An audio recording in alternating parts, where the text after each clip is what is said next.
ka shumë ka arritur të hedhirëj në Amerikë.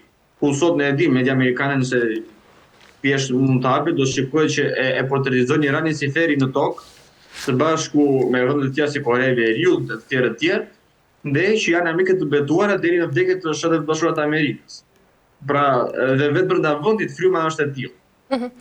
Media është e tillë dhe forcat e jashtme të lobimit janë të tilla. Kështu që duke e parë Turqinë në këtë mes pra si një negociatore kyçe mes SBA-s dhe Iranit, mendon se tashmë është duke marrë këtë rol dhe duke sfiduar rolin tradicional të Bashkimit Evropian dhe Rusisë nga ana tjetër? Fillimisht mbi Rusinë. Rusia ka hequr dorë nga shumë impaktet të saj globale aktualisht, nëse do të shikohet. Në Amerikën Latine, flasim në Venezuelë, ndërhyrja ruse ishte thjesht diçka në hije dhe e papërfillshme në vetvete.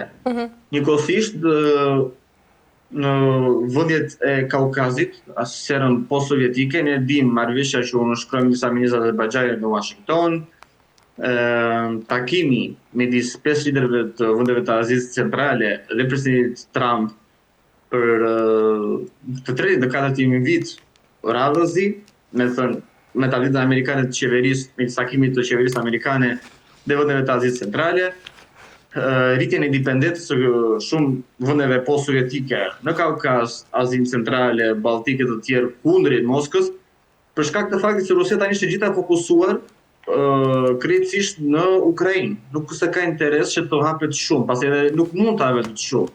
Gjithë kapaciteti ushtarak rus, po thoj se 80% është i përqendruar në Ukrainë.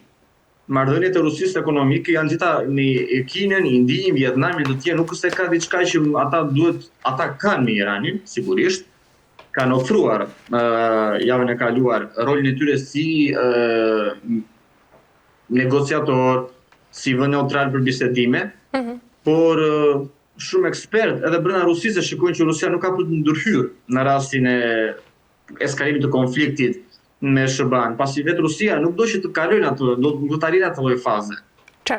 Pasi ne dim që sot i vetmi vend që propozon ose po shtyn shumë dialog me Rusinë për t'i dhënë fund, për ta dhënë një marrëveshje në konfliktin e armatosur në Ukrainë, është vetëm SBA-ja. Edhe Kina. Po Kina është, ne dim që Kina është një shtet specifik dhe që luan sipas interesit. India gjithashtu, ndërsa SBA-ja është i vetmi vend sot që po lobon jashtëzakonisht për përfundimin e konfliktit. Ndërsa Bashkimi Evropian jo. Dhe ne dim që Bashkimi Evropian për shumë sot e ka humbur krejtësisht rolin e saj si një, le të themi, organizat me zë të fuqishëm në botë. Pasi kriza e migrantëve, kriza ekonomike që erdhi nga sanksionet dhe që po vjen nga sanksionet antiruse,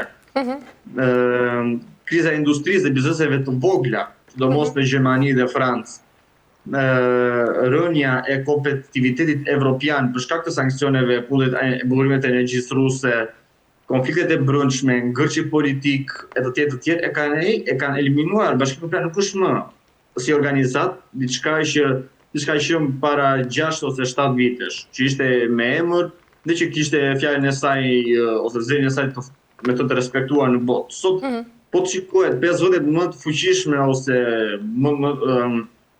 më vedimarse në politikat botërore, ne kemi Kinën, Indinë, SBA-n, Rusinë, dhe ndonjëherë përmendet Brazili ose vendet të këtij lloji, me thënë vendet të botë të jugut polaq quhet.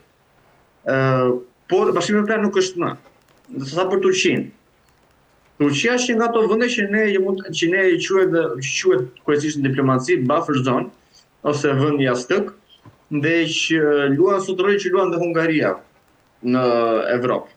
Pra një vend që është pjesë e NATO-s, por ka marrëdhënie shumë të mira me lindje, flasim përgjithsisht me Rusinë, me vendet turkike, në Kaukaz, Azinë qendrore, me Kinën, pavarësisht problemit që ata patën me turqit ugur, ata kanë vijuar bashkëpunimin, kanë vijuar thellimin e marrëdhënieve, sidomos me iniciativën Një Brez, Një Rrugë, edhe me vendet arabe sigurisht, për shkak se Turqia është një vend musliman dhe një qeveri konservatore të Erdoganit që promovon vlerat islamike.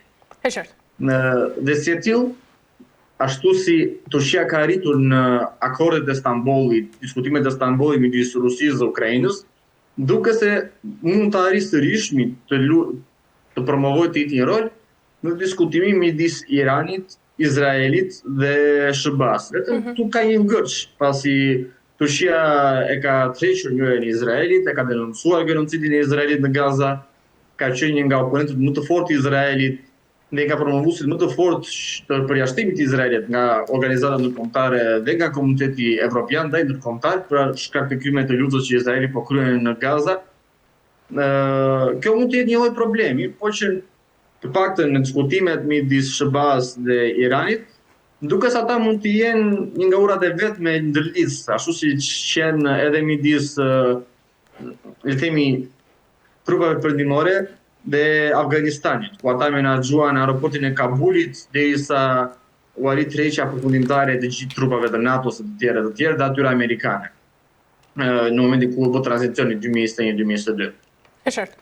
Po që mbetet për të parë se si ka për të zhvilluar situata, ndonse kryesisht vendet kryesore tani që promovojnë dialogun, ose që mund të shikohen si vende kyçe për të zhvillimin e dialogut, mund të jenë vendet arabe, më shumë sa Turqia, por asgjë nuk është e pamundur, duke bazuar edhe në faktin që falmarrëdhënieve të mira që SBA ka krijuar me vendet e Azisë Qendrore, me vendet e Kaukazit, Armenia, Azerbajxhan, Gjeorgji, ata mund të kenë, ose le të themi kanë hapur rrugën vetes së tyre në përdorimin e hapësirave të tyre ajrore që mund të jenë katastrofale për Iranin, pasi me hapjen e hapësirave ajrore të këtyre vendeve që kufizojnë Iranin, siç e dim, SBA ka mundësi të godasë nga të dyja krahët, të përdori dhe bazat në Turqi, për të goditur ata nga perëndimi, veri perëndimi, dhe sigurisht flotilje në jug, edhe afër që ne quajmë edhe në mesdhe, që mund të godasë nga jug perëndimi ose nga jug libi.